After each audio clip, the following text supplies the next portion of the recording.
Hi, I'm Ella Baxter and I'm an author.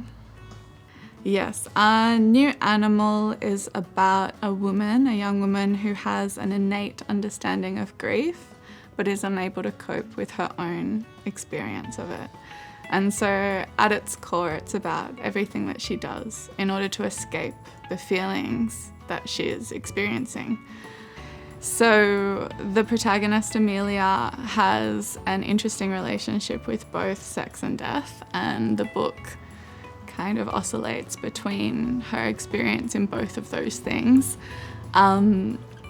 She uses each to, I guess, form parts of herself. So the intimate part of herself is how she relates to death, and she finds it quite poetic at times, and she finds people who have passed really beautiful in a strange way, and she enjoys her job as a mortician. And then on the other hand, she meets with people at night and has a lot of casual sex, and that's a part of herself where she feels that she is least vulnerable. So she's almost connecting to another human. She talks about being this new animal at night, which comes from Shakespeare's Othello, which is the beast with two backs. And it's this kind of becoming something bigger and grander than what she is in the daytime. And she feels, I think, quite fallible in the daytime because she's dealing with bodies that have died. And it makes her look at her own mortality, unfortunately, yeah. As time's gone on, I've come to see the book more about bodies and what it is to have a body and what it is to relate to other bodies as well. So now I think it's a book on having a body, being a human, but originally it was all about grief. I really wanted the book to be a comedy in a lot of ways. And I worked really hard to make sure there was an even balance between the light and the dark of the story. To me, I think that is the closest and most accurate to life.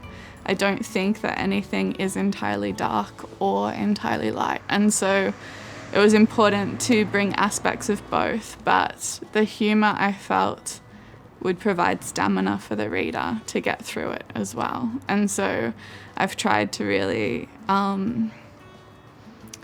make an effort to break up the very dark scenes with flashes of light so that hopefully we can get to the end together. It was very strategic and it took a long time.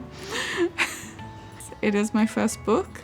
I've written a lot of things before this, screenplays and scripts and poems and essays, but this was the longest project I've worked on, the longest writing project, and I really enjoyed how long it took. I was working full-time when I was writing it, and I had no expectation to publish it, so it was just about writing not even a book, I guess. It was just about writing the story in the way that I wanted to. And I lament that may not happen again now that I've published it, because now that I have had it published, I want to obviously do it again and maybe do it a little bit quicker. I mean, I spent a lot of my 20s not even calling myself an artist or a writer.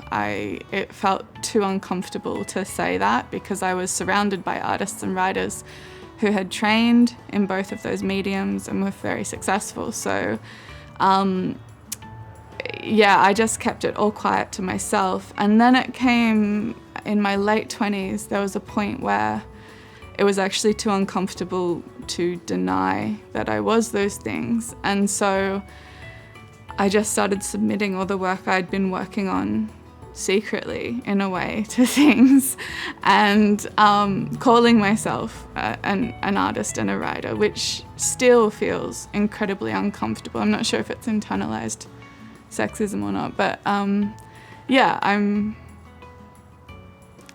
it was a period of just bulk submitting things, and New Animal was one of those things. I write to understand my own life and other people's and the world. I find the world very confusing and incredibly unpredictable, and I also find my own behavior confusing and unpredictable, and so I write to understand the world and myself, and it helps. If you added up the hours that I write, I would be a full-time writer, but I also have 4 other jobs. So like most people in creative industries, I do a handful of things for money. One of them is obviously grants and then writing. So at the moment I'm selling the international rights to New Animal. And then I work for a friend's business, and then I also have a business I run from home, which is making the death shrouds. Death shrouds are handmade burial shrouds, and so they are lengths of antique linen or silk or cotton, and I stitch designs in them by hand, and they're used to wrap people during their final transition, so whether that's cremation or burial. Awful. I found 2020 completely discombobulating in every way. I did write a book in that time, but it was fueled by fury. So I kind of channeled the very dark recesses of myself and came up with this furious manuscript. But no, I found 2020 really hard creatively, and actually I was supposed to have a collection of death shrouds finished to exhibit in August last year, but I wasn't able to complete them because making death shrouds in a global pandemic was just it was actually too much. And so I've just finished the collection recently, but it still feels quite difficult. I read a lot of poems in 2020, a lot of smaller things.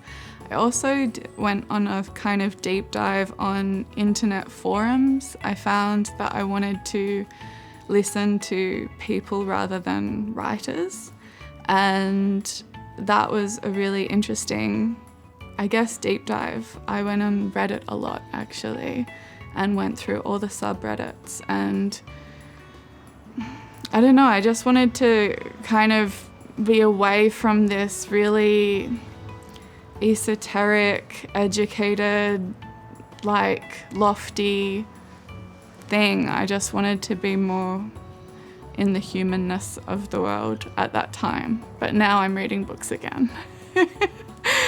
Thankfully as well. It was actually Philip Pullman. I loved his Dark Materials a lot. And I don't know anything about Philip Pullman, but somebody gave me the book and I just fell in love with the whole series. I